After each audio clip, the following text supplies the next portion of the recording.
Uncovering the secrets and exposing the lies. That's what readers of freedomsphoenix.com get every day. Readers of freedomsphoenix.com are constantly provided the information that detail the real news between the lines of propaganda about government policies and the true relationship we all have with coercive governments. Learn the true condition of our economy, innovations and technological breakthroughs in energy, health, computer science, and space travel. Learn the truth well before it's admitted to in the lamestream media, the media that is so last century. Corporate media has evolved into nothing more than distributors of government propaganda, but we now have a fantastic alternative. FreedomsPhoenix.com provides constant news updates on the issues that affect our lives in the most important ways. Our liberty and our property are under constant attack, and FreedomsPhoenix.com provides the understanding behind the propaganda while encouraging the participation of our readers. Join us at FreedomsPhoenix.com. That's freedoms with an S, Phoenix.com. FreedomsPhoenix.com, where the revolution between the ears has already matured.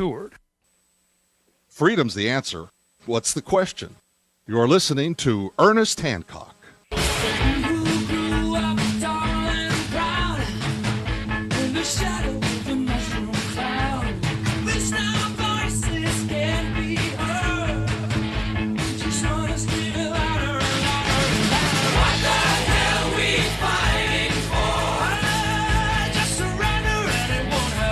Yeah, just surrender. It won't hurt at all. Obama may call for gun control during State of the Union. Democratic Party donors, members of Congress, and gun control groups are being urged to lobby the president to speak on gun control laws during the upcoming State of the Union address, according to an investigative NBC report. Blah, blah, blah, blah. Well, you know, it's a media thing. Well, we got somebody in the media. You know, who do we got in the media? On the guns and weed, we have somebody in the media. And what is it that they do? Well, you know, by day, they're Clark Kent. And then later, he's Superman. Well, let's go ahead and talk to Neema Vedadi. I want to go ahead and get your take on guns and weed here and how, as being someone in the media. Now, you're a reporter on television. Where at in the country? Well, now I'm in Washington State. I just moved. I've been here for about a month. When I was working on the movie, I was in Wyoming. So obviously Wyoming was a much better place to do stories on guns. In fact, a lot of the stories I did were about gun freedom when I was in Wyoming. They passed the Wyoming Firearms Freedom Act, and we did a story. We had a lot of the governor's candidates come out and shoot guns with us at the gun range. So here in Washington, things don't seem quite as liberty-friendly. So what's the response from these guys as they're learning about you guys doing this film, you know, and you're so high profile in this thing? Have any of them actually seen the film? Well, the folks in Wyoming, I'm pretty sure, are privy to it now that I'm not there. And so they know about it, and you know, my coworkers, they were on board with it. They thought it was great. Here in Washington, they don't all know yet, and in fact, I don't know if any of them know yet.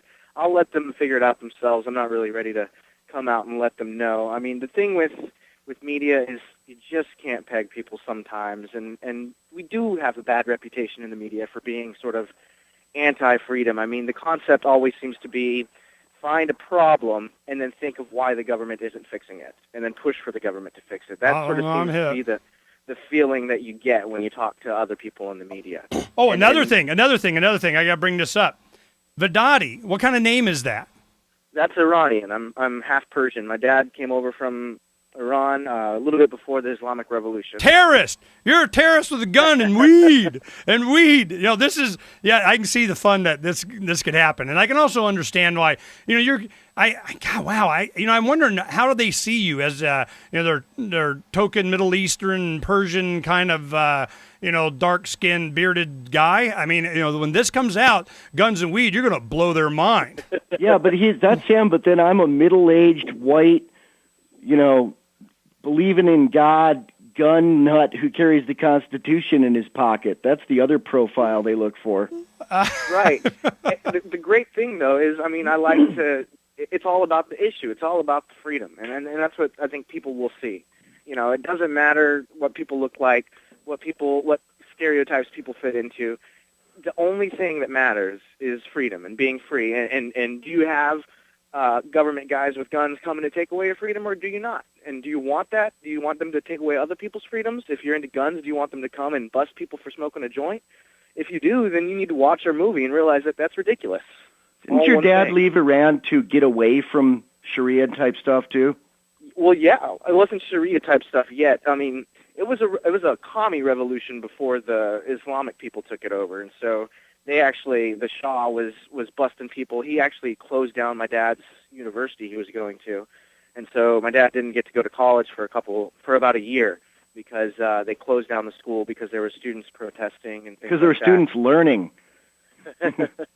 Learning. Well, that's one thing that we can look forward to in this movie. And I'm wondering, at the end of this, after it kind of built, because this is what's coming, you got the 2012 election cycle, and it usually starts right about now. I mean, everybody's positioning, they're getting, and what libertarian activists often do is drive the debate. What issues are going to be important to certainly the youth and the energy of this country, and why? And this film, I can see as such a powerful tool. It's like a America, Freedom to Fascism kind of stuff. The Ron Paul Revolution documentary. Except it's fun.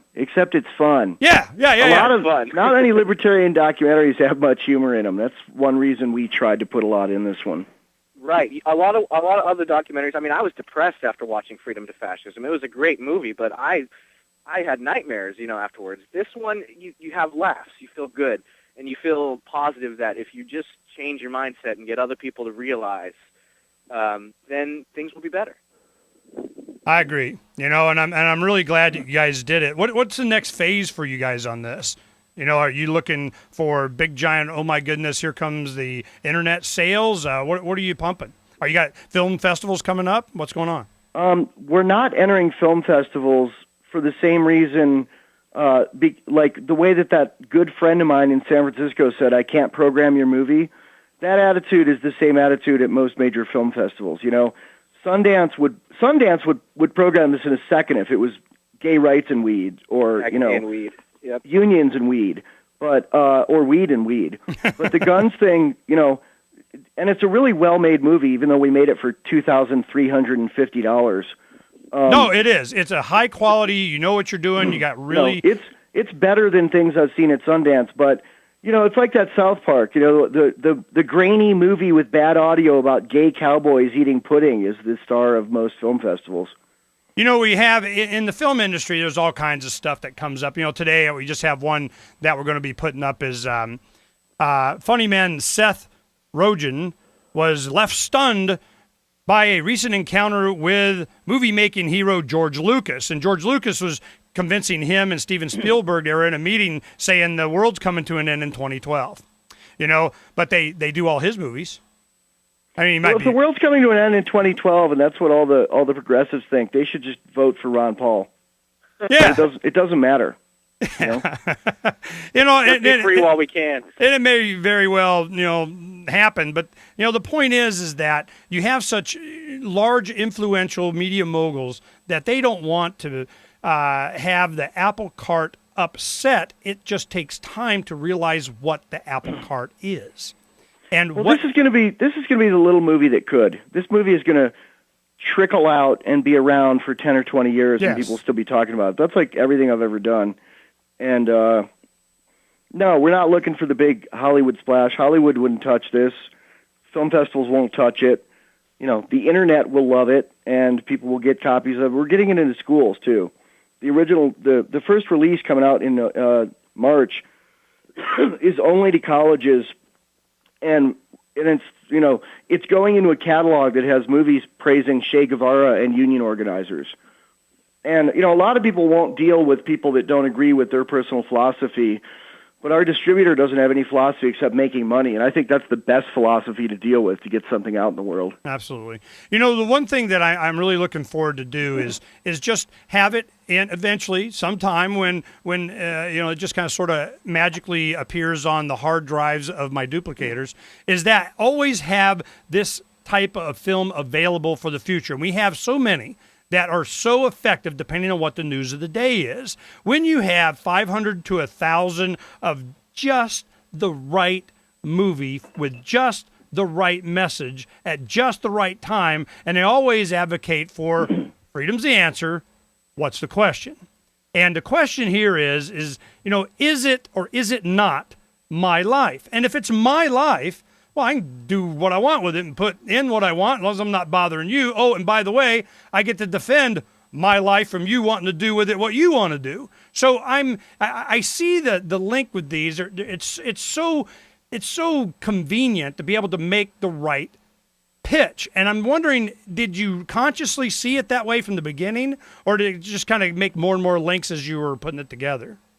No, I think we did consciously see that way. I mean, we brainstormed a lot about this movie, and originally it was going to be, sort of libertarianism 101, freedom 101, and we wanted to boil it down and simplify it and make it to where it could be about something small and at the same time about something big. And Guns and Weed was the perfect way to do that.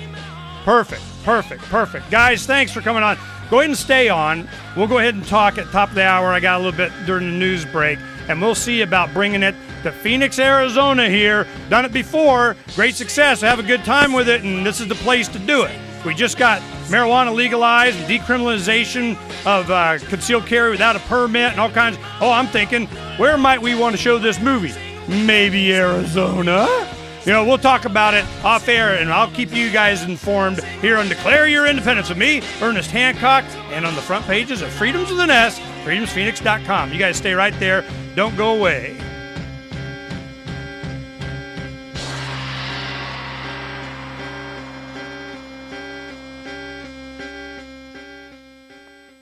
This is Ernest Hancock. I'm publisher of freedomsphoenix.com and the radio talk show host of Declare Your Independence. Now, I want to give you my personal endorsement of a wealthy U.S. citizen that is predicting that in 2011, we will witness the most important day in America in more than 50 years. He's produced a video for you. It's a real eye-opener, and I want to make sure that you have an opportunity to watch it. www.endofamerica, the numbers 1 and 7.com. endofamerica17.com. This video has the history of how we got where we are now and where we're going and why. Now, it's a lengthy video. It'll be about 20 minutes, but you need to watch this so you understand what's going to happen to this country and how you can protect your wealth and even benefit financially. Now, you go there. It's free. I want you to watch this video. You need to have this information so that you can survive the economic collapse that's coming to America. It's not if, it's when. That's End of America, the numbers 1 and 7.com. After you watch it, you'll understand why I endorse it.